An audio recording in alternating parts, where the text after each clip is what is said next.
अगर आप भी इन इन इन सोसाइटीज़ में रहते हैं तो हो जाइए सावधान, क्योंकि अब आपकी जेब पर बोझ बढ़ने वाला है। दरअसल अब सोसाइटीज़ में जो लोग रहते हैं, अब उनको हर महीने मेंटेनेंस के साथ 18% जीएसटी का टैक्स भी पे करना होगा। मतलब मैं समझाता हूँ। आप हर महीने जो है मेंटेनेंस चार्ज देते हैं सोसाइटी के अंदर।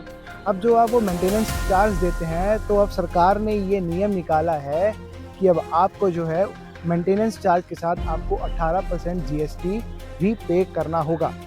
अरे घबराइए मत, डरिए नहीं। चलिए अब जानते हैं कि ये जो 18% जीएसटी का टैक्स है, ये किन सोसाइटीज़ और किन लोगों को ये टैक्स भरना पड़ेगा।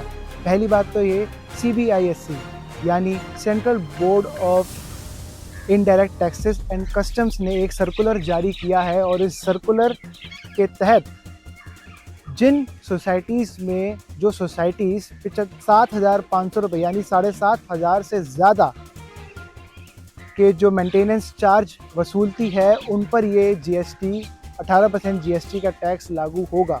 मतलब अगर आपकी जो मेंटेनेंस चार्ज अगर वो 7,600 है या 7,800 है, 8,000 है, 9,000 है, तो उस पर जो है आपको 18% जीएसटी पे करना पड़ सकता है, और आपको ये शुल्क देना ही होगा, चाहे आप किराए पर रहते हो उस सोसाइटी में या आपका उस सोसाइटी में खुद का फ्लैट है।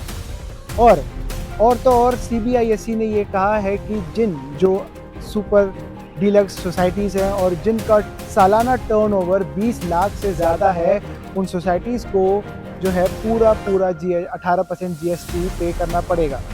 अब आपके हिसाब से जो है ये 18% जीएसटी जो है सोसाइटीज़ को भरना पड़ेगा, क्या ये आप लोगों के हिसाब से सही है?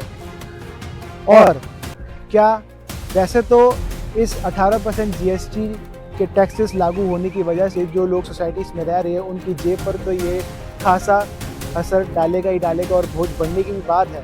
लेकिन ये आप लोगों पे पर मैं छोड़ता हूँ, और नीचे कमेंट बॉक्स में बताइए कि ये टैक्सेस वसूलने लायक है या नहीं, या इसको वसूलने लायक माना जा सकता है, तो इसमें क्या क्या प्रोविज़न किए जा सकते हैं। तो मैं आप लोगों से रिक्वेस्ट करता हूँ, नीचे कमेंट बॉक्स में बताइए कि इस जो सोसाइटीज़ के अंदर जो सरकार जो है टैक्स वसूलने जा रही है, क्या ये सही है या नहीं। ऐसी ही और इंटरेस्टिंग जानकारियों के लिए और दिल्ली से जुड़ी और देश से जुड़ी खबरों के लिए जुड़े रहे न्यूज़ जनहित के साथ। मैं जयवंत सहगल मिलता हूँ आपसे एक नई पेशकश के साथ।